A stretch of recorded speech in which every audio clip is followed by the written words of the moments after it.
Coucou les petits loups, c'est Nounaya. Et non, ce n'est pas Marilyn Manson, c'est bien moi. J'avais juste envie d'un petit truc un petit peu dark aujourd'hui, donc voilà. Aujourd'hui, on se retrouve pour la suite de la vidéo sur la chirurgie esthétique. Alors, je vous avais dit la dernière fois que j'allais vous parler un petit peu des petites interventions esthétiques que j'avais subies lorsque j'étais en Corée. Donc vous vous souvenez, je vous avais dit que beaucoup de Coréens avaient recours à la chirurgie esthétique, que c'était quelque chose de socialement acceptable, ça faisait partie un petit peu de la norme en Corée, notamment chez les filles, ce qui représente à peu près 50% des Coréennes de 20 ans qui ont déjà subi une opération. Donc après, quand on dit opération, ça peut être quelque chose de petit, ça peut être par exemple le double eyelid, c'est l'opération des yeux qui est la plus courante.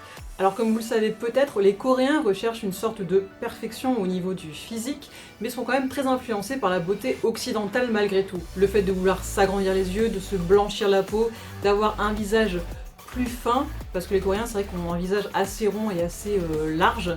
Tout ça c'est un peu des critères finalement de la beauté occidentale que les Coréens reprennent. Mais il y a aussi certaines personnes qui veulent ressembler à des Coréens. Et je ne sais pas si vous avez entendu parler de ce jeune homme brésilien qui a subi un tas d'opérations de chirurgie esthétique pour ressembler à un Coréen. C'est assez impressionnant. Alors je vous montre sa photo d'avant. Donc voilà, c'est plutôt un beau garçon, voilà.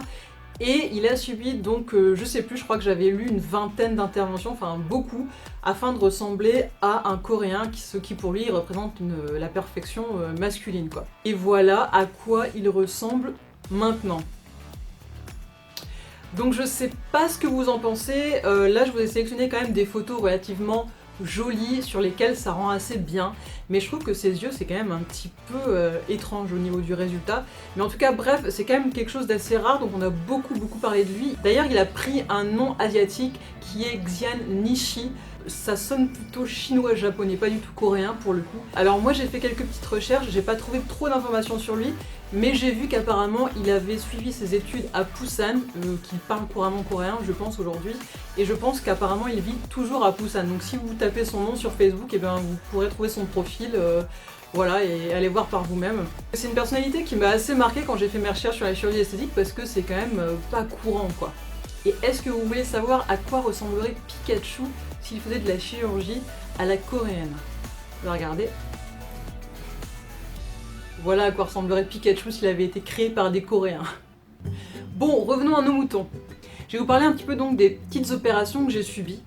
Et la première a été de me faire opérer des yeux, parce que à la base je porte des lunettes, j'étais astigmate, c'est quand même, ça partait un petit peu vers la myopie, et c'est vrai que de porter des lunettes, et ben c'est pas quelque chose que j'aimais bien, parce qu'à partir du moment où on n'a pas le choix, on peut pas le porter comme un accessoire quand c'est imposé en fait. Enfin moi personnellement j'ai jamais réussi à m'amuser de ça, donc j'essayais toujours de prendre des lunettes super fines pour qu'on les voit le moins possible quoi, et du coup j'avais plutôt des lunettes un peu de grand-mère, enfin c'était pas du tout stylé quoi. Et lorsque je suis arrivée en Corée, c'est là que donc les complexes ont commencé, je me suis rendu compte que les Coréens ne portent pas de lunettes, c'est un truc de fou. Ils en portent, mais en tant qu'accessoire, vous savez les fameuses lunettes sans verre, avec juste le cadre des lunettes.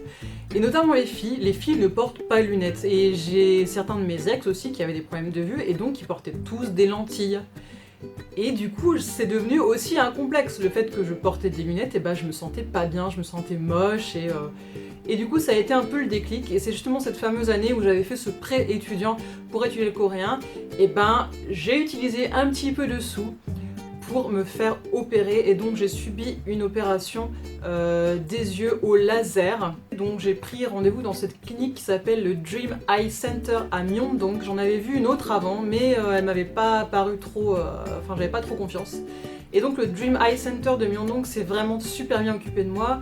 J'ai eu une journée pour faire des examens complets de la vue. Et puis ensuite on s'est revus quelques semaines après pour l'opération. Et ça s'est super bien passé. En fait dans ces cliniques, c'est drôle parce qu'on vous traite un peu comme un enfant quoi. Vous avez vraiment une infirmière attitrée qui s'occupe de vous, qui va vous expliquer. On vous donne un petit livret qui vous explique sous forme d'illustration toute mignonne comment va se passer l'opération.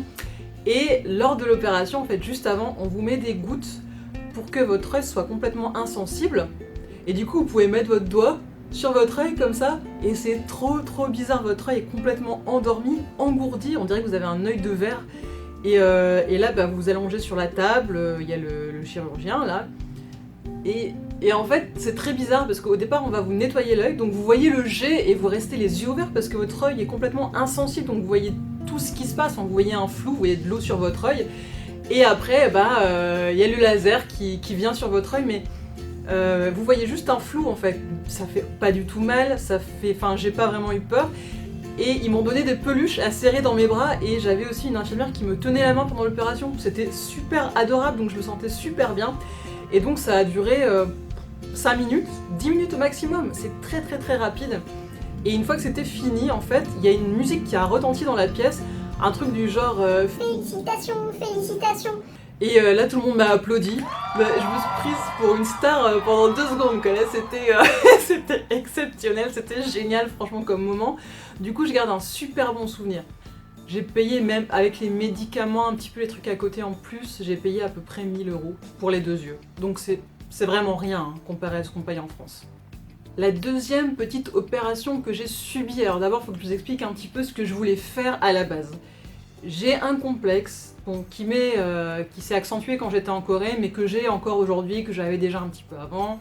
C'est mes joues. En fait, je n'ai plus de joues. Hein. J'en avais un petit peu avant quand j'étais plus jeune, mais c'est vrai qu'en vieillissant, et ben, le visage en général s'amincit, s'affine. Et là, c'est vrai que j'ai pu réussir à récupérer mes joues, et c'est quand même un complexe que j'ai. Ce que je voulais faire quand j'étais en Corée, c'était donc me faire des injections de graisse dans les joues, puisqu'on peut en fait prendre votre propre graisse et vous la réinjecter dans les joues. Donc en général on prend dans les fesses, dans les cuisses, donc vous avez de la graisse de fesses dans les joues, oui. Et donc j'ai été rencontrer des médecins, j'en ai rencontré 3, j'étais dans 3 cliniques à Gangnam, et donc j'ai eu des entretiens avec eux. Bah ils m'ont tous dit la même chose, plus ou moins. Ils m'ont dit on est désolé, on peut rien faire pour vous, vous n'avez pas de graisse sur votre corps, donc on peut pas la réinjecter dans vos joues.